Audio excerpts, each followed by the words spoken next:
Hey everyone, it's Sevi, and welcome to my Robin Guide. We're a bit early this time because I was thankfully granted access to the Creator Experience server. As such, the content scene may still go through some changes in the version update, but at this point it's very unlikely. So as usual, we'll be going through Robin's kit and traces, Eidolons, best Relic and Litecoin builds, team synergies, tips, and more to help you better understand how to play Robin. Let's begin! Feel the fire deep within. You're the key to where my trust begins.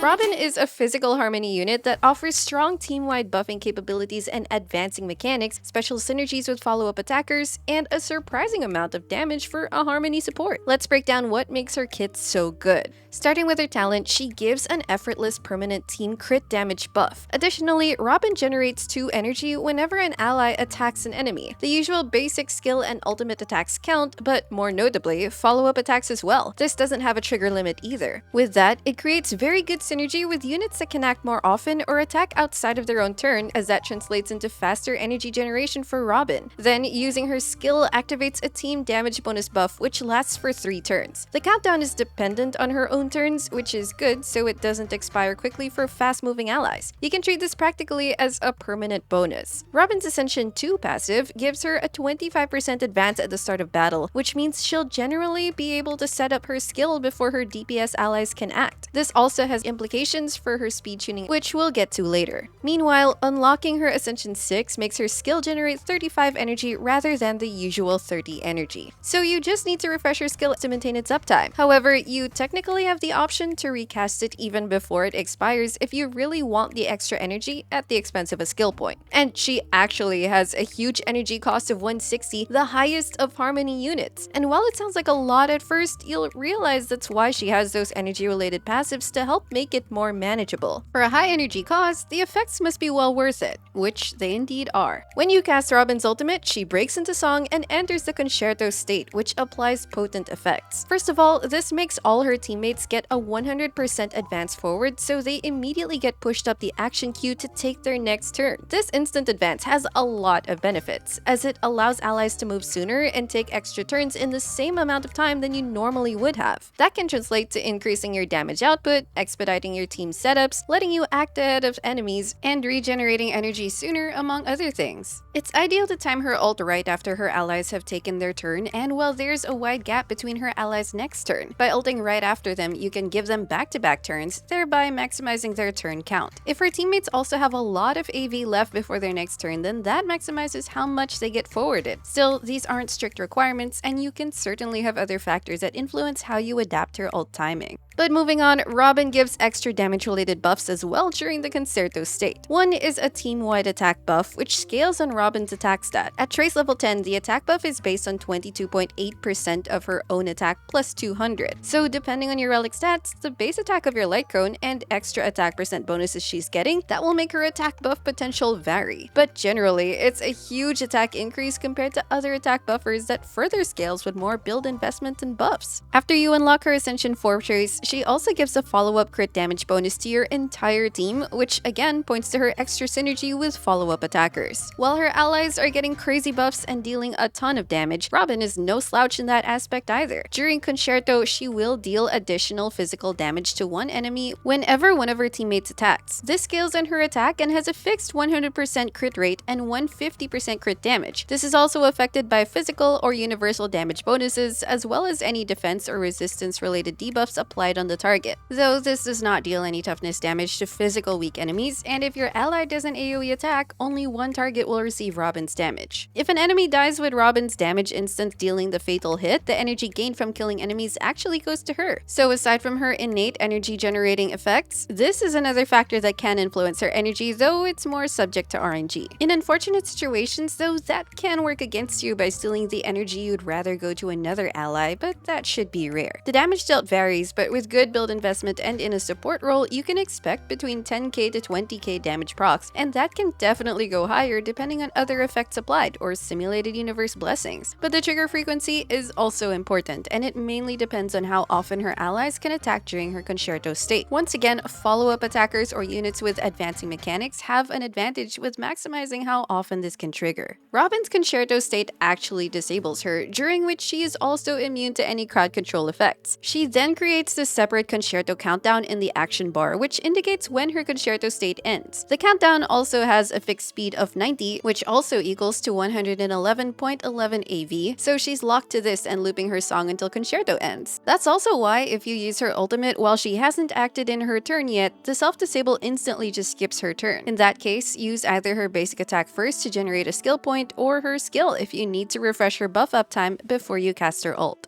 In regular scenarios and without any other advanced forward effects or huge buffs, her teammates can move twice during the concerto state, first during her advance forward and second with their next turn as long as they have more than 90 speed. It would take an effective equivalent of 180 plus speed for a unit to be able to act 3 times during concerto. That sounds generally unrealistic if you're just relying on speed from relics, though with other advanced effects or speed buffs, you can create some setups that allow more turns within this state. Players with a better understanding of AV and speed should be familiar with how to execute such combos, particularly if you're attempting very fast runs. But if you don't want to bother with that, the default setup is perfectly fine, and it's not really necessary to chase for such turn min-maxing for most players to still get good clear times. I'll continue the discussion about her own speed considerations in the build section. If a new enemy wave spawns while Concerto is still active, it resets back to its 90 speed or 111 AV count, so you can time that to let you carry over the buff for her allies' first turns on a next wave. And for her technique, she creates a special dimension for 15 seconds that makes enemies follow her, and entering the battle while this is active makes her regenerate 5 energy at the start of each wave. Use this as long as your technique points aren't better allocated to other units or saved up, and if it won't override a more preferable special dimension since two can't coexist. For her minor stat traces, she gets attack, speed, and HP. All her traces except the basic attack contribute to her buff values, so you'll want to level them all up, but you can prioritize the ult and skill first over her talent. Robin's buffs and utilities are already incredible at E0. Pull Eidolons if you really like her that much or just really want to hyper-invest in teams you plan to use her in. For E1, while the Concerto state is active, all allies' all-type resistance penetration increases by 24%. Team-wide resistance penetration is uncommon and always a potent damage boost, and depending on your team's setup, and especially if you're using allies that attack a lot during Concerto, that maximizes its value. If choosing between this and her signature light cone, this is the better damage boost for your team, but can cost you more wishes. E2 gives a 16% speed team increase during Concerto, which can help very specific setups where you're trying to make her allies act more than twice. Her talent's energy regeneration effect additionally increases by 1. This can result in more comfy rotations depending on her team's attack frequency. Still, her E0 energy generation is already very adequate for good ult rotations. E3 increases her skill and ultimate levels. E4 makes her ultimate dispel CC effects on allies, which is a very niche situational benefit, but moreover, it increases your entire team's effect resistance by 50%. It's not a very compelling effect, especially if you have effect resistance buffers or cleansers, or when you can already kill the enemy faster than they can debuff you anyway. E5 increases her basic attack and talent levels, and finally, E6 increases the crit damage of her Concerto's physical damage attacks by a whopping 450%. This buff does have a limit of 8 instances that resets every ultimate. All in all, it's simply huge stonks in damage for her. Now that we understand how Robin works, let's move on to how to build her, starting with Relic stats. For some general tips first, Robin mainly cares about stacking attack to increase both her attack buff and personal damage. At high investment, her attack stat outside of battle can range from 3,500 to 4,500, depending on the light cone, relics, and attack percent sources. This can of course increase when battle buffs start getting applied. Her Concerto attack's crit ratio is fixed, so crit rolls are useless for her. Remember that due to her kit's effects, her own speed stat won't actually function like her total effective speed in battle. She gets 25% advance forward at the start of battle, her ultimate locks her speed at 90, and Concerto resets to 111 AV when carried over to a next wave. If you're trying to achieve very specialized setups that need speed and AV tuning, consider those factors. Now, if you just want an easy target for general functionality, 120 speed is a good number, as it allows you to activate her planar set effects that require 120 speed and will suffice for many team setups. In specific cases where you want her to move ahead of a unit with 160 speed or higher at the start of battle, then you'll will also increase her speed accordingly until her AV plus the advanced forward effect is now ahead of that unit. If you're attempting 0-cycle MOC clears with maximum turn count during the first cycle, that requires a really fast Robin plus the Von Whack set. That breakpoint is 180 speed for Robin with Von Whack and 134 plus speed for her allies. That allows for a setup that makes her allies take at least 3 turns in the first cycle thanks to Robin's advance. But if you aren't into super fast runs, again, you can just settle for at least a 120 speed breakpoint.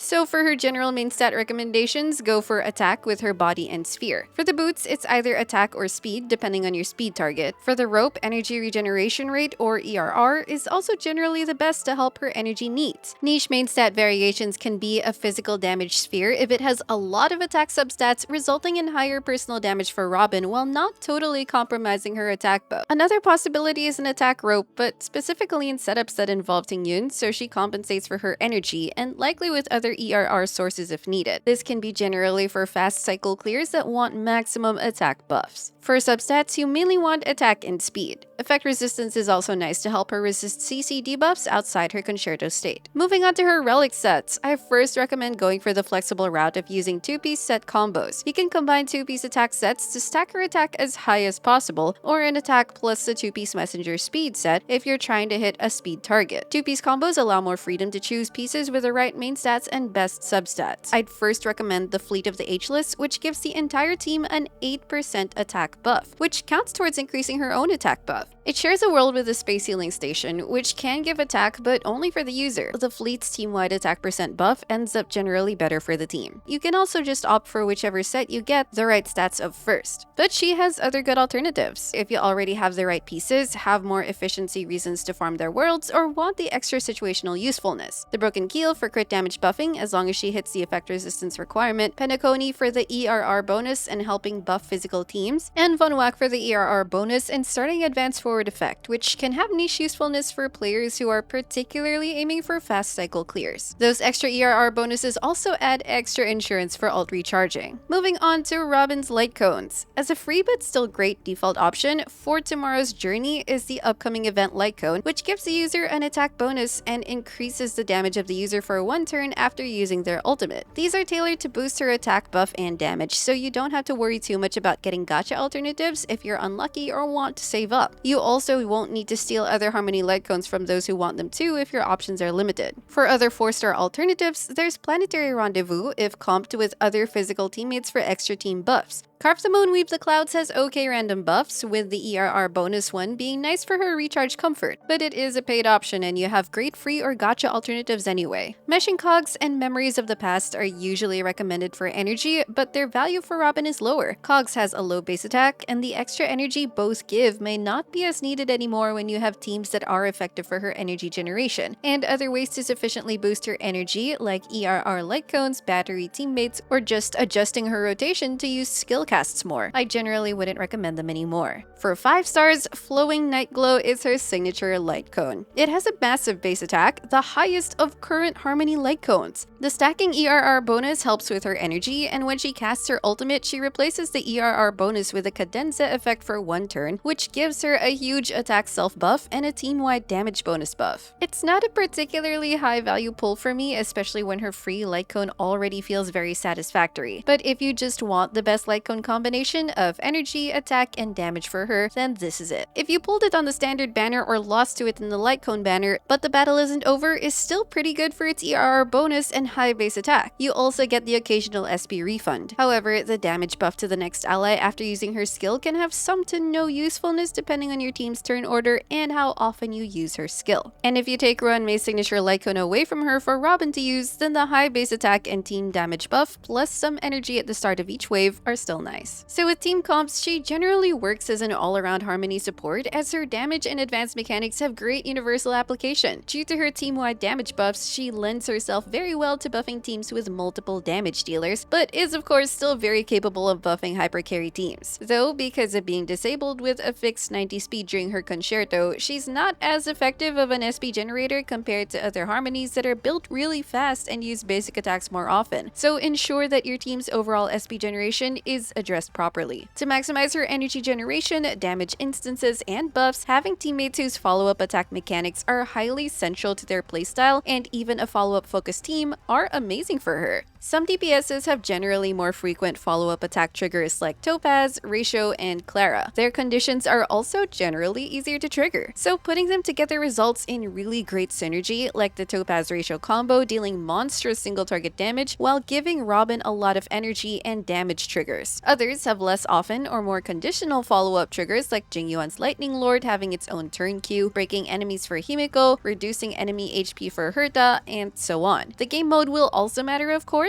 like with Himiko and Herta excelling and triggering follow-up attacks the most often in Pure Fiction's combat. Sustains can also get in on the action. Aventurine has his follow-up attack depending on how fast he stacks Blind Bet. March also has follow-up attack triggers when enemies attack a shielded ally, and she can try shielding Robin so enemy attacks can target her and regenerate energy faster, though she's not as easy or comfortable to sustain with. Robin is definitely a premium follow-up attack buffer, but that's certainly not her only good team, and even in non-follow-up teams, her buffs and advance are still universally good utilities. Other types of DPS with extra synergy are those that can create extra turns for themselves or have innate self-advancing mechanics. For example, Zayla's Resurgence allows her to effectively give her extra actions in the same amount of time by killing enemies, which you can maximize during Robin's Concerto state. As another example, Sushang can get in a lot of actions thanks to her own skill-alt-skill combo, and all those attacks can be buffed during Concerto state and combined with extra physical damage from Robin. Gallagher's own advanced combo also combos nicely to squeeze in more energy and damage procs. The concept of having teammates that can get in extra actions is the core principle. When paired with other advanced forward teammates like Bronya and Sparkle, you can do some advancing combos. For instance, if you speed tune Bronya to be a bit slower than your DPS unit's speed, you can double their turns by using Bronya's skill twice in Concerto's duration, which means they can further take advantage of the big buffs and help Robin deal her coordinated damage. Just make sure you have good SP economy to pull it off. While Robin does provide crit-related buffs, her attack plus damage bonus buffs and advanced forward effects still enable good synergy in dot-focused teams, which are also another type of dual DPS team that can utilize Robin's team-wide buffs quite well. Most notably, Kafka getting advanced means faster dot detonations, and she has her own follow-up attack trigger to help generate Robin's energy and deal her physical damage, or Black Swan can stack Arcana faster on enemies before it detonates. Supports that give energy are also going to feel great for faster ult rotations. Huohuo is the premium sustain that offers team energy generation, and even Ting Yun, who you normally use to buff the team's carry, can actually target Robin instead. Their damage-related buffs won't be wasted thanks to Robin's own damage contribution. Energy-giving equipment like Quid Pro Quo on an Abundance is also a nice extra energy source for securing your preferred rotation time. A main DPS Robin is always a thing for those feeling up to it, and more so if you're pulling her E6. You need to jack her up with the best buffers and or debuffers to boost her damage. Sustains or supports with follow-up mechanics will synergize well with her, especially when her main damage delivery system of her Concerto damage is via her allies. At E0, don't expect dedicated DPS levels of damage. At least her support build largely overlaps with the DPS build, and she doesn't need to build crit stats anymore, so you can always try it out without mulding about farming a separate DPS build.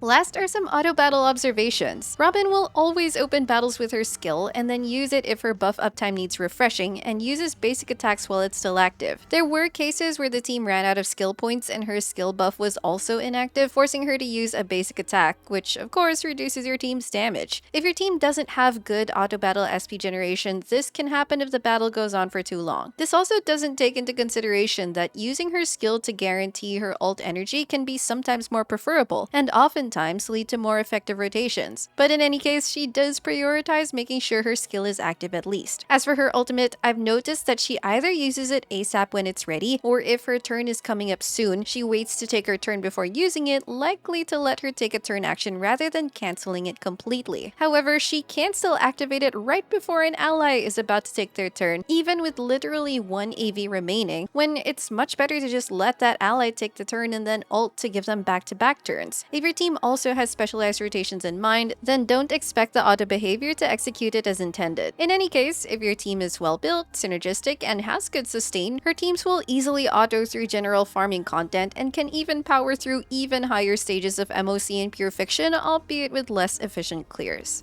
And that's it for this Robin guide. Let me know if you plan on pulling for Robin and what you think of her so far. If this video helped you out, don't forget to leave a like, subscribe to my channel if you haven't already, and I will see you all soon. Take care!